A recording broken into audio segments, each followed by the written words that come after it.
Ano, wag mag-video? Bakit? Bakit ayaw mag-video? Sige nga, sabihin mo.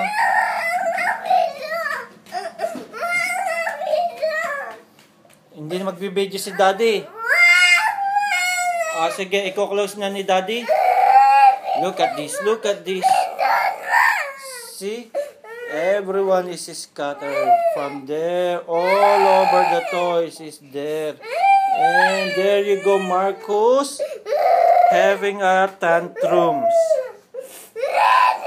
September 2, 2011.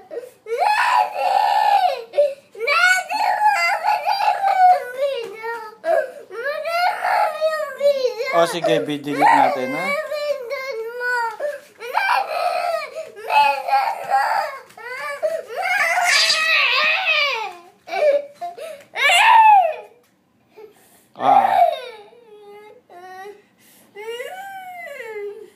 Anong kinalat mo pa? Turo mo yung mga kinalat mo, dali.